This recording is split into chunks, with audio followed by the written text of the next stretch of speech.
Good afternoon. Thank you for your time today. My name's Nigel Spinks, and I'm with an organization called Digital Security Controls, which is a part of Tyco International.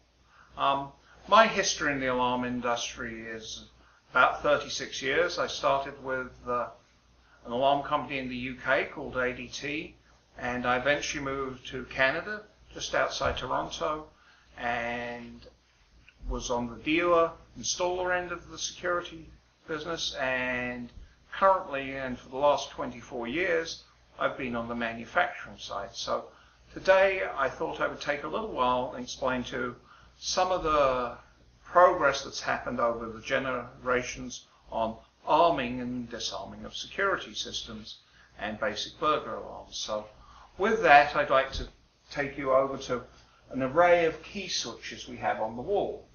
And in the very early days in the 80s, not that long ago, but before microprocessors were involved in control systems, which happens late 70s, very early 80s, security systems didn't have a method of delaying the entry-exit door. So when you armed an alarm system and then you went out the entry-exit door, you could cause a false alarm.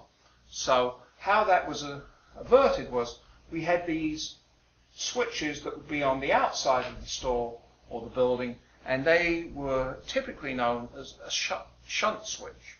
So what would happen is you would arm the alarm system, and all the circuitry would be in, all the doors and windows would be protected, and very basic motion detectors would be in there at that time.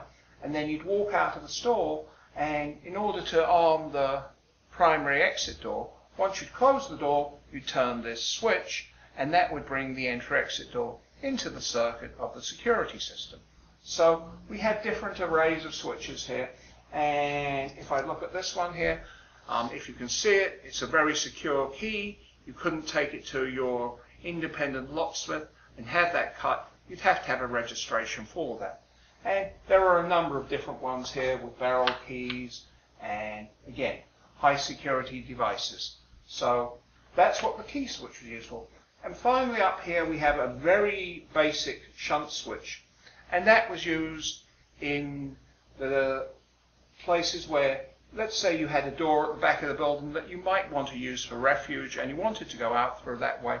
You would basically, that would normally be open, but you'd close that switch, that would bypass or take out of circuit the device on the door, and then you could freely go in and out of that door, and then when you finish whatever you needed to do, you just open that switch and that would come back into circuitry.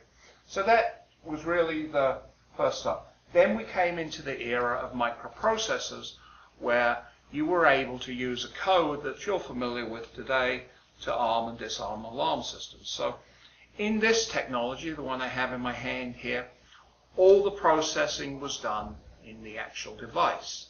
You powered this with a 12 volts DC, you took two wires back to the control box, and it armed the system, turning it on and off.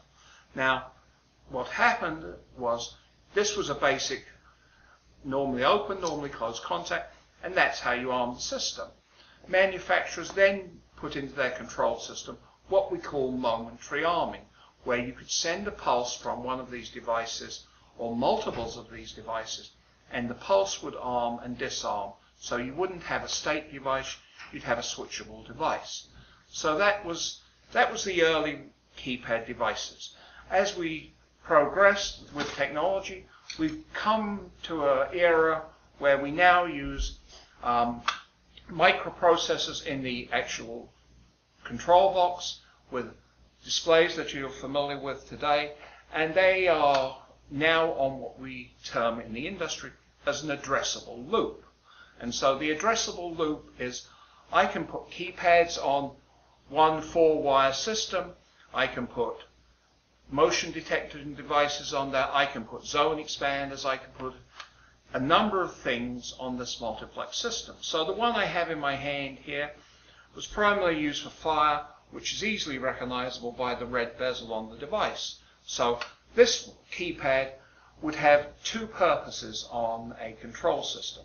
It would tell you if there was a fire, the zone that the fire had come from, And again, being identified as red, you would know what that was. So from a control box, you might have this keypad here with a red bezel, and you might have another one here with a white bezel. That would be the intrusion system. So that really is a simple background on the arming and disarming of security systems. And again, thank you for your time.